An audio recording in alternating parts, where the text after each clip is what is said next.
เปิดภาพมาพี่น้องเอ้ยก็ยังอยู่ที่บ้านคือเก่าเด้อยังอยู่บ้านใหม่คือเก่าพี่น้องยังบ่ทันได้ไปทางใดเทื่อเนาะมาพบมาพอกันตอนแรงๆพี่น้องเอ้ยตะเว้นกะพูด ตอนนี้เวลาประมาณ 4 โมงพี่น้องเนาะก็ยังอยู่เฮือนอยู่ซ่านพี่น้องเอ้ยเอากราบทักทายสบายดีแล้วก็สวัสดีพ่อแม่พี่น้องหมดทุกคนยินดีต้อนรับ2อาตูน Channel เส้นเก่าเส้นเคยเด้อพี่น้องเด้อสำหรับคลิปวิดีโอนี้ก็บ่ได้มีหยังหลายพี่น้องบ่ตูนก็สิไปอัปเดตให้พ่อแม่พี่น้องได้เบิ่งว่าตอนแรงทางทีมงานไอ้น้องเฮาเพิ่นได้เฮ็ดหยังแหน่พี่น้องเนาะสำหรับบ่ตูนเองก็บ่ได้จับซอยหยังเพิ่นหลายสำหรับมื้อนี้เพราะว่าเพิ่นเฮ็ดแต่อยู่เทิงเฮ็ดที่เป็นแบบสิเทคานแต่ว่าตอนนี้นี่เพิ่นตีเรียบร้อยแล้วแล้วก็ฝากเบิ่งหนึงตีเรียบร้อยแล้วอีกฝากเบิ่งหนึงนี่ย่างพี่น้องสิว่าง่ายๆก็แล้วส่วนหนึงยังบ่แล้วอีกส่วนหนึงประมาณนั้นพี่น้องเนาะพุ่นมันจะเลื่อมเด้อพี่น้องเอ้ยนี่ก็ประมาณนี้แหละพี่น้องเนาะทางทีมงานไอ้น้องเฮานี่เจนั่งอยู่นี่เจ สบายดีเด้อเจเด้อเด้อสบายดีคันบ่สบายก็บ่มานั่งอยู่นี่แล้วเนาะยันว่าสบายแล้วจึงมานั่งอยู่นี่ เอาพี่น้องก่อนสิไปหาก่อนสิบรรทุกท้ายอัปเดตเบิ่งเฮือนแกสิมาเว้ามาว่าจ้ะแขนดำฮับได้บ่แขนไอ้ดำจังซี่โอ้จนตื่นอะไรอ่ะด่ากะ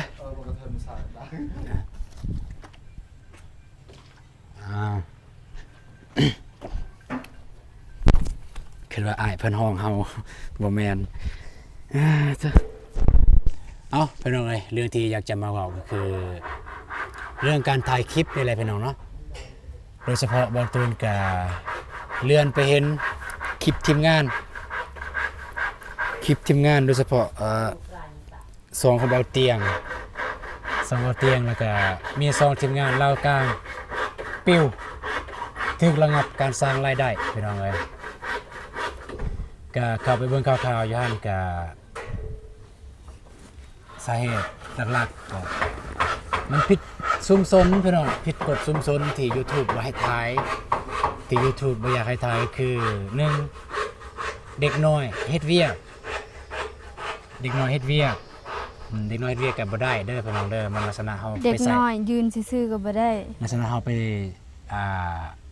ใส่ให้งานเด็กพี่น้องเนาะอันนี้มันอันที่1ที่2ก็ปะเปื้อยจังซี่ให้บ่ได้อันที่3ก็คือจับแนวของมีคมเป็นมีดบ่จังซี่ก็บ่ได้ยิ่งเป็นเด็กน้อยให้บ่ได้3 4ก็ถ่ายเลือดบ่จังซี่เป็นเลือดสีแดงบ่เป็นเลือดเป็นหยังนะเป็นเลือดคนเลือดม้าเลือดแมวเลือดหมูหยังเลือดงัวเลือดควายก็บ่ได้เพราะฉะนั้นต้องระมัดระวังในการถ่ายคลิปในต่อไปแต่ว่าคือจังบ่ตูนนี่หลีกเลี่ยงบ่ได้พี่น้องอยู่นี่เพราะว่าน้องๆนุ่งๆล้านๆนี่ก็จังมาพี่น้องมาแล้วก็มาอยู่นี่แล้วก็เพิ่นบ่ได้อยู่ซื่อๆเด้เดินลานบ่ตูนมาแล้วก็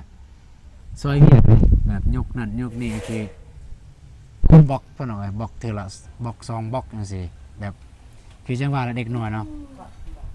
อยากยู่โลพี่น้องอยากยู่หล่อลิ้นนะถามว่าเฮาใส่บ่มันก็บ่ถึงกันว่าใส่แต่ว่า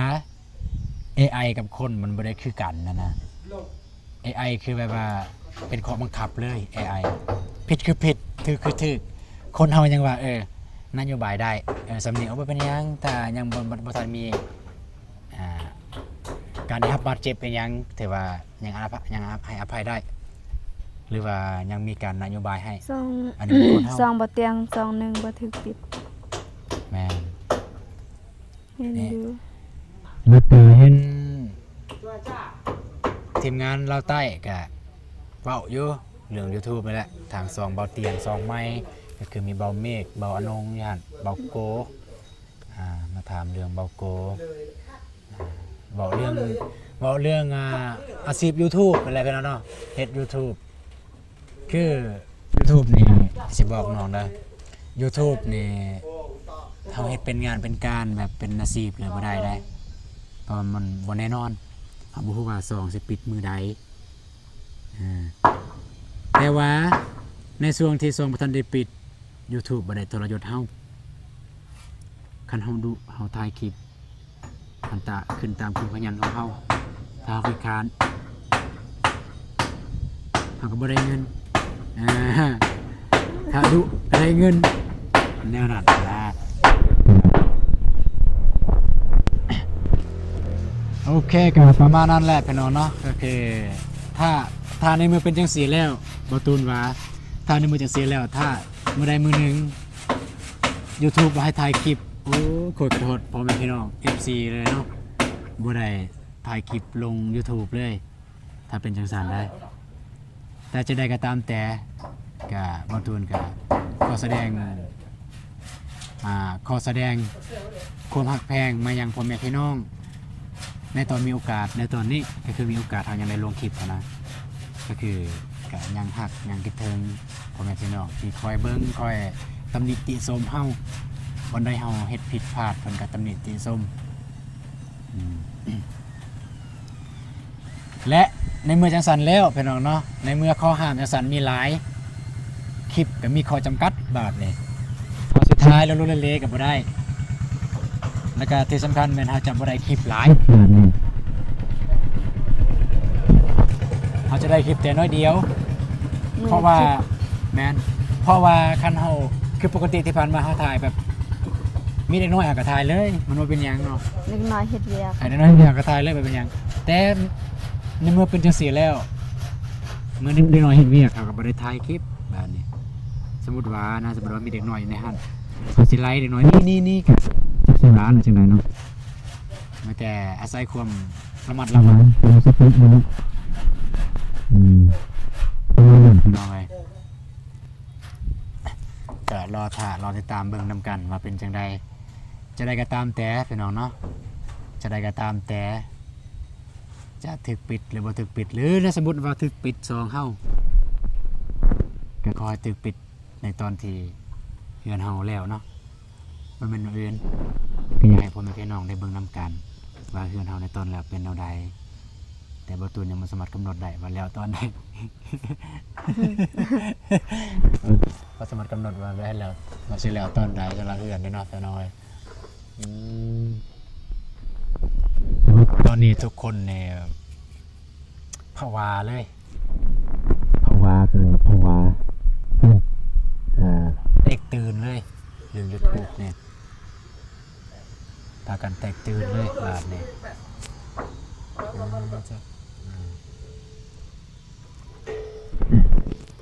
แต่ว่าต่อไปก็ระมัดระวังในการถ่ายคลิปสารพัดเลยถ้าเห็นเด็กน้อยก็หยุดเลยแล้วก็พยายามให้เด็กน้อยออกไปก่อนจึงถ่ายเจ้านี่ก็ถ่ายอยู่ถ่าย บัดลงเด้ ลงอะไร ก็เห็นว่าลงแบบที่อ้ายคือบอกหั่นแหละอะไร แบบว่าบ่ให้เปิดบ่ บ่ให้ลงแบบบ่ให้ลงก่อน แม่นคือดาวน์โหลดก่อนแล้วก็ให้มันตรวจสอบ หั่นแหละ ให้มันตรวจสอบก่อนถ้ามันตรวจสอบแบบว่ามันแจ้งเตือนว่าตรวจสอบสำเร็จบ่พบมีปัญหาใดๆผ่าน มันจึงปล่อยคลิปแบบนี้ แบบนั้นผ่านถ้าสมมุติมีปัญหาเด้ ถ้ามีปัญหามันจะมีเครื่องหมายเลยเครื่องหมายเหลืองเครื่องหมายแดงถ้าเครื่องหมายเหลืองคือแบบผิดแต่ยังนโยบายได้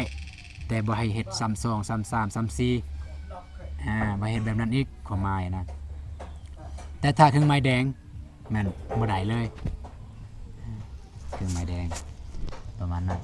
บ่ตูนเคยติดเรื่องตอนนั้นซ่องเถื่อแรกมันไปหาน้องอำพรน้องบองทายลานน้องอำพรย่างมาแต่หันปะโตพี่น้องปะเปื่อยลงผิดมันตรวจสอบบ่ผ่านติดเรื่องเลยแล้วก็ลบทิมเลยคลิปนั้น ได้ลงอยู่บ่ ลบทิมคลิปนั้นแล้วก็ตัดไม้ตัดออกตัวลานอำพรออกมาหั่นตัดออกแล้วก็จึงลงไม้แล้วก็อีกคลิปหนึงก็ปะเปื่อยคือกันบ่เจออะไรอยู่ไสเนาะปะเปื่อยหั่นบ่ตูนถ่ายติดเรื่องจักปะเปื่อยหรือว่าเสียงเพลงบ่เจอละเอามันจะจังสันเด้อพี่น้องเด้อจะได้กระทอดกระเทิงถ้าในกรณีว่าซองเขาถึกปิดก็จะได้สมัครซองใหม่จะได้เปิดซองใหม่แต่ว่าเดี๋ยวนี้การเปิด YouTube การเปิดซอง YouTube มันหลายวิธีหลายขั้นตอนแล้วได้พี่น้องเลยต้องใส่นั่นใส่นี่หลายอย่างดีแล้วเราได้เปิดก่อนตอนนั้นนะมันบ่ได้มีความยุ่งยากหลายเพียงแต่สมัครอีเมลแล้วก็ใส่แล้วก็ถ่ายคลิปเลยเดี๋ยวนี้จักใส่อีเมลจักยืนยันนั่นนี่ก็ตอนสิเปิดก็มีการยืนยันนั่นนี่อีกโอ้ประมาณแบบนั้นเนาะ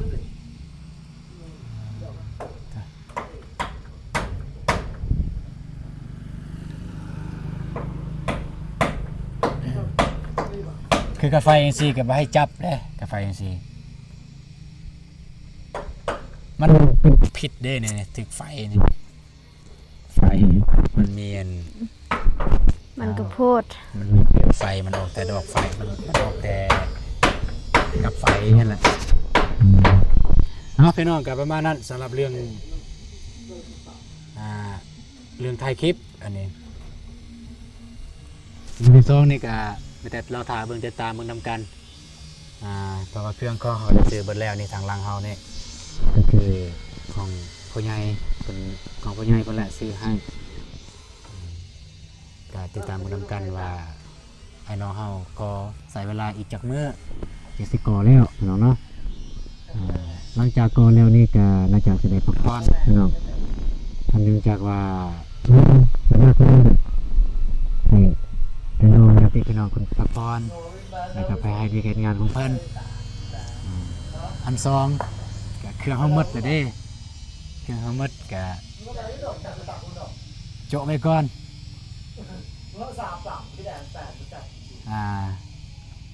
สำหรับขั้นตอนต่อไปในการเฮ็ดเรือนก็คือหลังจากก่อแล้วนี่ก็สิเทพื้นหลังจากเทพื้นนี้แล้วเราก็จึงถ้ามีเงินใครก็อยากโบกเลยโบกแล้วเราก็เพดานเนี่ยว่าถึงกันว่าลูลาลายดอกเขาซ้ำแบบซ้ำนี้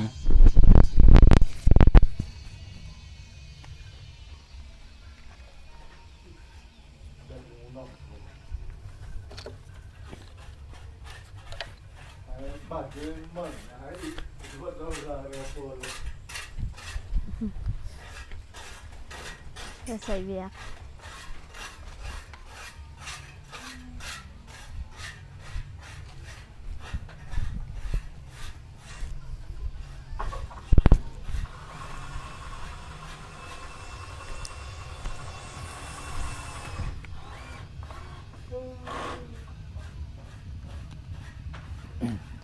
สากเบ็ดพี่น้องแล้วก็ซองคนเฮาก็สิได้ไปเสียหญ้าสวนพี่น้องป่านนี้นี่คือสิหกแฮงนะสวนเฮาคือสิบ่เห็นกกกาแฟแล้วตกแห้งเลยลำพังแต่ซองคนเฮาไปเสียเนี่ยคือสิบ่ทันแต่ว่าเพราะว่าคนในบ้านบ่ตูนก็ถามอยู่ว่าใครที่แบบสนใจอยากจะไปเสียหญ้าเฮาสิจ้างแต่ว่าค่าจ้างของเฮามันบ่แพงเฮาก็เลยบ่อยากไปขนาดบ่ตูนเสนอ2 ล้านกีบ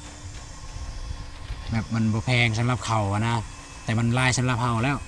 2 ล้านกีบแบบเมาเลยบ่แม่นแบบเมาแบบหมดเลย2 ล้านกีบแต่บ่มีไผไปก็จำเป็น หาสนุมบ้านอาหางอีกได้บ้านนี่จักมื้อหนึง ค่ะ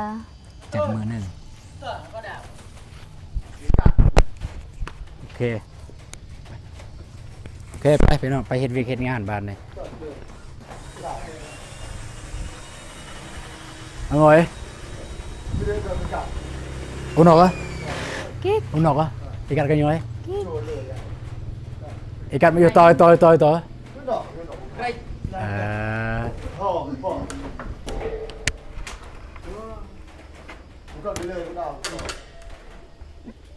อา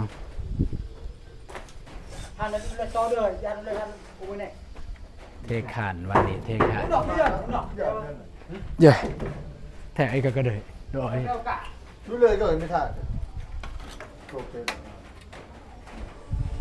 มาดอกแล้ว เดี๋ยวไปจั่วมาแดกเลย มาไอ้ดอกให้เนาะ ทำอะไรเท่าเลยเลยกูเลย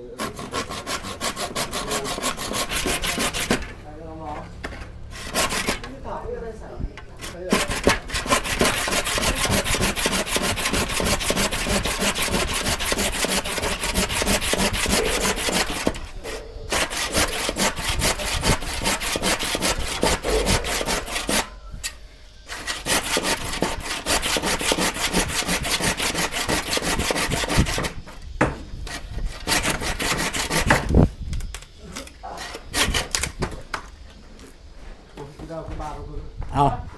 จ้องจ้อง เอานี่ก็เทข้านพี่น้องเอ้ยหลัง เทียน จาก ไม่ได้ ตีแบบแล้ว เทข้าน อยู่นี่เทแล้วเลยเด้ เทแล้วนะ ไม่ ใหม่ใส่ไปหลอกเอาตัวนี้พี่น้องเนาะไม้คัดหน้าแป้นไว้บนนี้ก่อนนี่เดี๋ยวพามาเบิ่งทางข้างนี่พี่น้องนี่ปิด2 วางยานปูนมันสิล้นยานปูนมันสิเฮียมันสิเข้าทางปองครับการหลังจากเทคานนี่แล้วก็จะได้กอมืออื่นจะได้กอแล้วอันนี้กอขึ้นเฮ็ดเบื้องใดเฮ็ดแหละเฮ็ดมันแล้วเลยจึงบ่เมื่อยง่ายหาดนี้พี่น้องเนาะเพราะว่าหาดนี่ค่อนข้างว่าหยากได้พี่น้องเพราะว่ามันคงหมายว่าบ่ได้ว่าย่อแล้วก็ง่ายเลยต้องได้มากแล้วก็ไปติดมองไม้อีก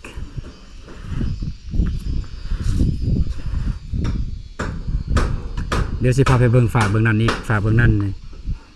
กำลังติดเป็นแบบนี้เป็น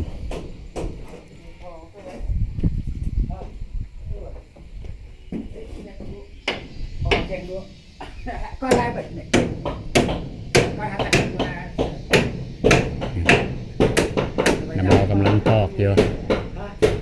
อยู่เทิงนั่นเดี๋ยวสิพาไปเบิ่งทางนอกด้านนอกเป็นแนวใดเป็นน้อย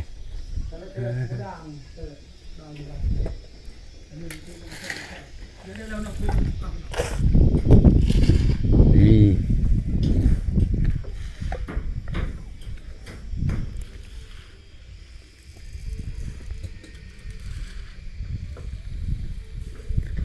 ขอถามพ่อแม่พี่น้องสำหรับซองลมดูดอากาศเฮาใส่สูงประมาณเท่าใดมันจึงงามหรือว่าเทคานแล้วใส่ซองลมเลยบ่แบบนั้นเนาะ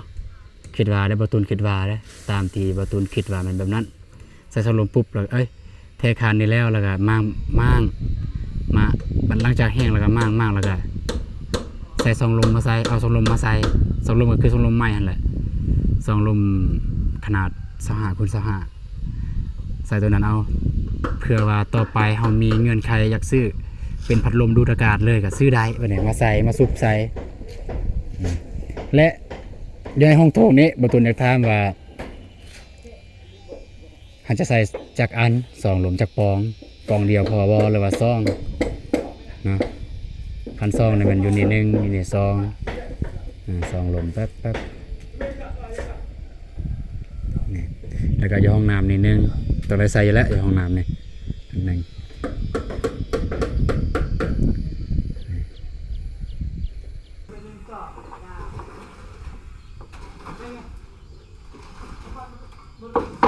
อันนี้มันไอ้กกของบ่อตูน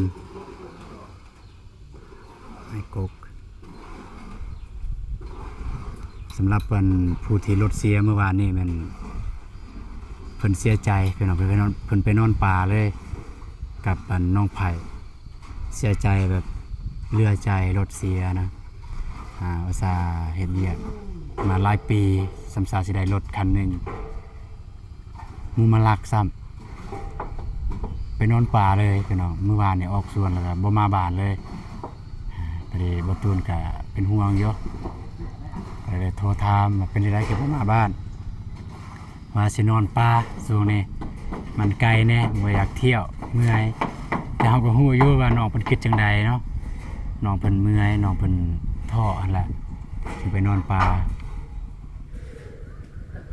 อันนี้มันได้ก่อ2บล็อกแล้วก่อถัดจากคานนี่คาน2บล็อกก็อีกบล็อกนึงแล้ว2บล็อกก็จึงเทคานแล้วก็ใส่2ลมเอาบานใส่2ลม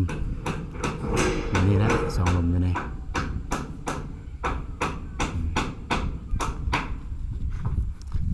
สำหรับด้านล่างพี่น้องด้านล่างนี่มันตัวนี้มันจะได้ก่อขึ้นเลยก่อปิดเลยเป็นฟ้าขึ้นเทิงเลยไม่แต่อยู่เบื้องนี้วัตถุสีเห็ดแบบเป็นดิ้วเอาอยู่เห็นควรเป็นดิ้วคันว่ามันเป็นดิ้วกับแบบเป็นไม้แปะนะไม้แปะเอาเป็นประตูเปิดปิดได้อยู่นี่จะประมาณอยู่ซ้ำความยาวซ้ำ2 เมตรบอสิ2 เมตรกว้างก็ซ้ำ80บอนะซ้ำแบบระบายอากาศได้ซ้ำแบบเอาแสงสว่างเข้าในเฮือนได้ประมาณนี้และแน่นอนอยู่นี่ก็เฮือนครัวจะแยกกันเป็นลังนึงอยู่นี่เสว่าเกาะกับบ่แม่นเกาะดอกจะแยกคันเกาะบ่ตูนคิดว่าเด้อพี่น้องเด้อนั่นนี่บ่ฮู้ว่าทางพ่อแม่พี่น้องสิว่าจังได๋หรือว่าคนอื่น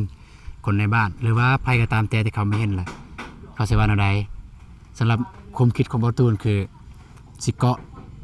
เป็นเฮือนครัวน้อยๆนะ2คูณ2เฮือนครัวน้อยๆ2คูณ2เอาลังนึงเป็นลังต่างหากเลยอยู่นี่ลังต่างหากเลยหรือว่า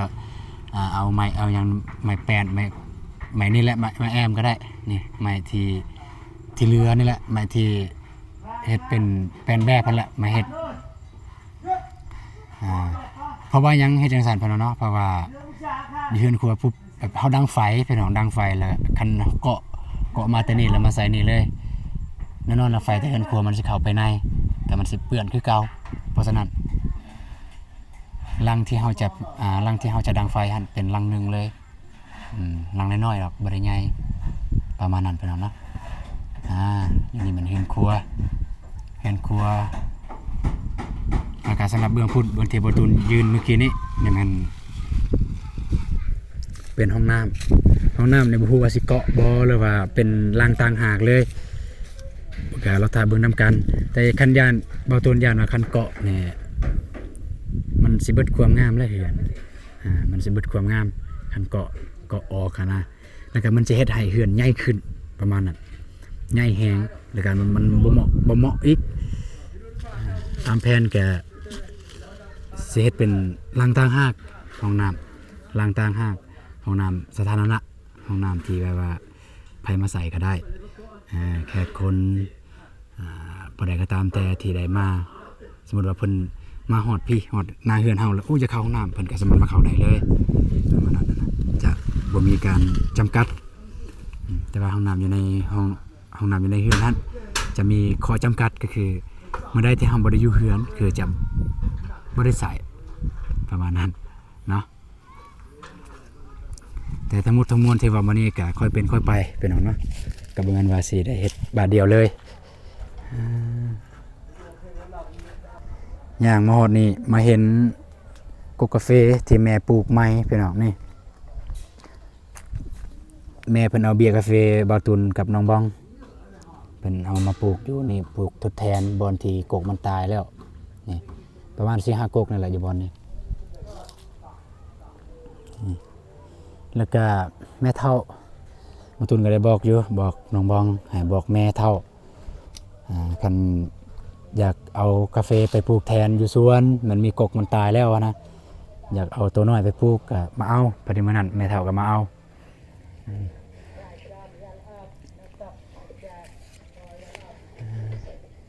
นี่คือจังซี่ตัวมันขี้ร้ายพี่น้องอันนี้มันขี้ร้ายกาแฟมันจะเน้นแต่ความสูงเน้นแต่กก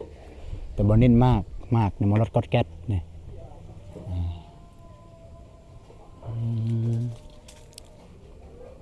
ทางด้านนี้พี่น้องเนาะ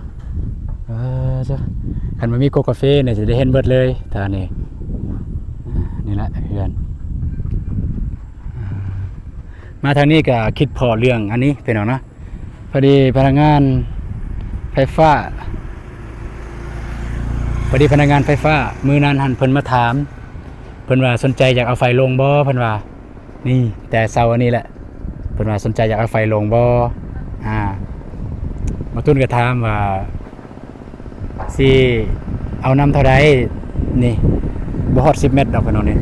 ต้นอันนี้ไปหาเฮือน10 เมตรหรือฮอดประมาณ10นี่แหละเพิ่นว่า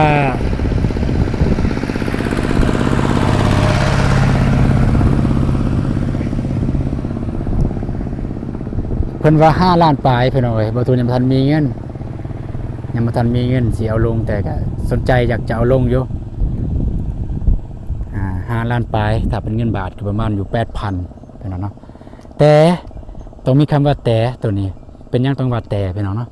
เพราะว่านี่พี่น้องเห็นบ่หานหลังสีฟ้านี่เพิ่นได้เอาไฟลงคือกันของเพิ่น4 ล้านปลายและคนเดียวกันคนที่จะเอาลงไฟที่จะขอที่จะให้เอาไฟลงหั่นบัตรของเฮา5 ล้านปลายบัตรของเพิ่น4 ล้านปลายบ่ตุนไปถามว่าเจ้าเอาไฟลงเอาเท่าใดเพิ่นว่าเพิ่นว่า4 ล้านปลายฮะของเฮาคือว่า5 ล้านว่ะ5 ล้านปลายนี่ก็บ่ทันมีเงินพี่น้องถ้ามีเงินนี่สิเอาลงเป็นไฟของตัวเองเลยแต่ว่าช่วงนี้ตอนนี้ก็ยังใส่ไฟอ้ายอยู่นี่อ้ายเฮือนข้างๆนี่เฮือนไฟผู้นี้แหละนี่ผู้โบกผู้เทคานผู้นี้แหละพี่น้องเนาะนี่อ้ายเป็นผู้นี้กับปูของผู้นี้กับปูของเฮาไอ้น้องกัน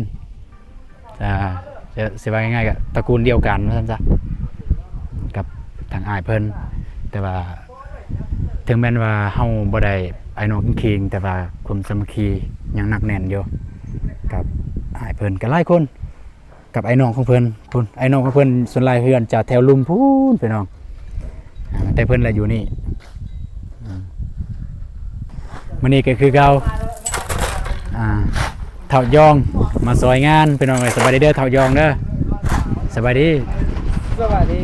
โอเคเสือจนผิดกฎ YouTube เด้เพิ่นมาซอยงานไปใส่มือนี่ฉีดยาไปได้น้องเพิ่นไปฉีดยาพี่น้องเพิ่นไปฉีดยาแล้วก็มาซอยงานเบาตูนตอนแรงเพิ่นมา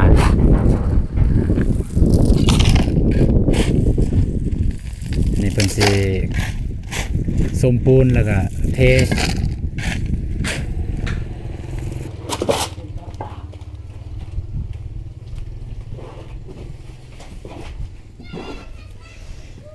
เหลือเขาแดงสิเทมือนี่เลยเพราะว่ามืออื่นก็จึงได้มากแล้วก็กอมือนี่เทมันแล้ว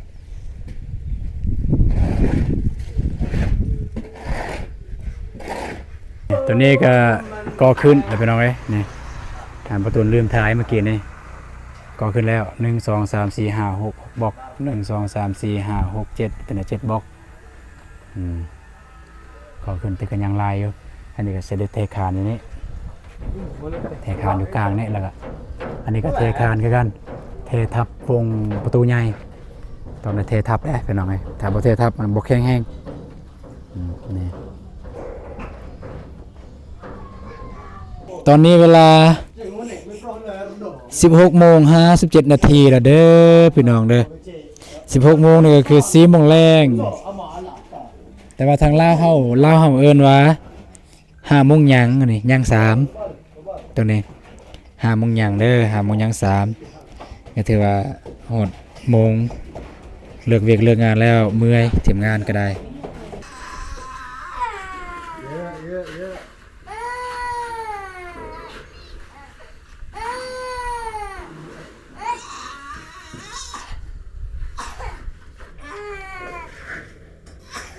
นี่ทางนี้ก็เทแล้วเป็นยังไงนี่กำลังเทแล้วนี่ตอนนี้มันกำลังเทข้านต้นไม่สูงเลยโอ้